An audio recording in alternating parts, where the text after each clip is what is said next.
জানেন যে এই ইয়াসিন গ্রুপ এখানে প্রায় 18-20 বছর ধরে এই এলাকায় একটা নিজস্ব রাষ্ট্র তৈরি করেছিল। তো সেখানে আমরা অভিযান পরিচালনা করে তাকে উৎখাত করেছি।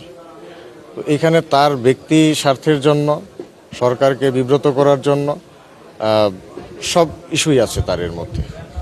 সে যেহেতু ক্রিমিনাল, তার সব ধরনের খারাপ ইস্যু নিয়েই সে এই হামলা করেছে। এখানে একটা বিষয় হচ্ছে যে আপনি এই এলাকাটা দেখেছেন, এটা খুব মানে অনেক বড় একটা পাহাড়ি এলাকা, প্রায় 3600 একরের প্লাস। তো এইখানে ওই মূল সমস্যাটা হচ্ছে আমাদের কমিউনিকেশন। আমাদের যদি গাড়ির রাস্তাটা ঠিক থাকে, যোগাযোগ ব্যবস্থাটা ঠিক থাকলে আমরা এই ছিন্নমূলের সেই বাইজিদ লিংক রোড থেকে এই পর্যন্ত আমি যদি পাকা রাস্তা পাই 5 মিনিটে পৌঁছে যাব, তখন সে পালানোর সুযোগ পাবে না। সবসময় আমরা একটা জিনিসই প্রবলেম ফেস করতেছি যে আমরা যেদিক দিয়েই আসি কোনো দিক দিয়েই গাড়ি নিয়ে ঢুকতে পারি না, বা গাড়ি আসলেও খুব স্লো আসে, দ্রুত গতিতে এসে পৌঁছাতে পারছি না। যে কারণে আমি ঢোকার সাথে সাথে সে আরেক দিক দিয়ে জঙ্গলের ভিতরে ঢুকে যাচ্ছে। পাহাড়ের ভিতরে একজন মানুষকে খুঁজে বের করা এটা খুব ডিফিকাল্ট।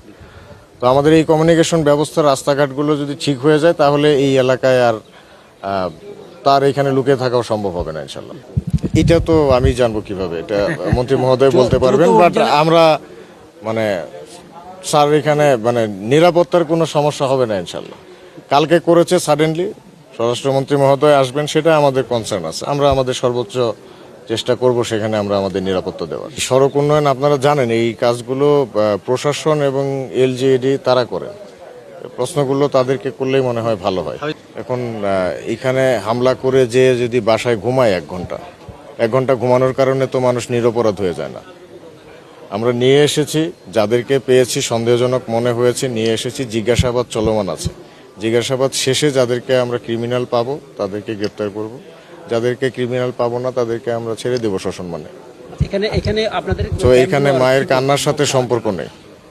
হ্যাঁ, আমাদের ক্যাম্প সদস্যরা এটাই বলেছেন যে AK-47 রাইফেল এই ধরনের কয়েকটি অস্ত্র ব্যবহার করেছে।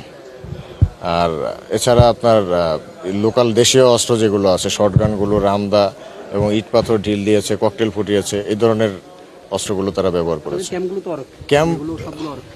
ক্যাম্প তো চারপাশে ওয়াল করাই আছে, বাউন্ডারি করা আছে। একটা ভেঙে গেছে, এখন একটা ওয়াল তুলতে তো 2 দিন সময় লাগবে।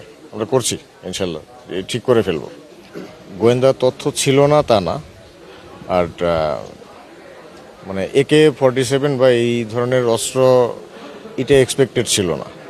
সো এটা তারা বিভিন্ন জায়গায় এই সন্ত্রাসী ইয়াসিন গ্রুপের আবার বেশ কয়েকটা নিজস্ব ফেসবুক গ্রুপ আছে, যেগুলোতে আপনারা দেখেছেন যে তাদের সপক্ষে তারা খুব মহামানব এই ধরনের কিছু প্রচারণা করে থাকে তারা সাধারণত। তো কালকের রাত্রের ঘটনাতে সে নিজে সম্পূর্ণভাবে প্রমাণ করে দিয়েছে তার আসল পরিচয়টা কি। তো আমাদের গোয়েন্দা তথ্য ছিল এবং আমরা প্রিপেয়ার্ডও ছিলাম। তো প্রিপেয়ার্ড ছিলাম বলেই কিন্তু আমাদের কোনো সদস্য আলহামদুলিল্লাহ আহত হয়নি, গুরুতর কেউই আহত হয়নি। অল্প কিছু সদস্য হালকা ইট পাথরের ঢিল লেগেছে। আর আমরা বাকিরা যেটা সমস্যা হয়েছে যে আমরা এই যে রাস্তাটা কেটে ফেলার কারণে হচ্ছে আমরা দ্রুত আসতে পারিনি। নাহলে এই রিএনফোর্সমেন্টটা আমরা যদি দ্রুত পৌঁছে যেতাম তাহলে সেই ক্ষেত্রে হয়তো সন্ত্রাসীদের আরো বেশি গ্রেপ্তার করতে পারতাম। আপনাদের কি পরিমাণ অ্যামিউনিশন খরচ হয়েছে তাদেরকে? এক্সাক্ট পরিসংখ্যানটা এখনো করা হয়নি। বেশিরভাগই আপনার টিয়ার শেল এবং ফায়ার করা হয়েছে, রাবার বুলেট ফায়ার করা হয়েছে, অল্প কিছু রাইফেল ফায়ার করা হয়েছে লাস্ট মোমেন্টে যখন তারা AK-47 নিয়ে কাছে চলে এসেছিল তখন। দুর্বল না, আসলে আমরা আইন মেনে চলছি। আর সন্ত্রাসীরা বেপরোয়া হয়ে উঠেছে, একটু মব ভায়োলেন্সের ঘটনাগুলো বেশি ঘটছে। তো এটা মানে আমাদের আইনের দুর্বলতার কারণে বা আমাদের কারণে না, আমরা আইন মেনে চলার চেষ্টা করছি। তো এই বিষয়ে আমাদের হয়তো উপরস্থ হেডকোয়ার্টার থেকে যেভাবে নির্দেশনা দিবেন আমরা সেভাবে কার্যক্রম পরিচালনা করব।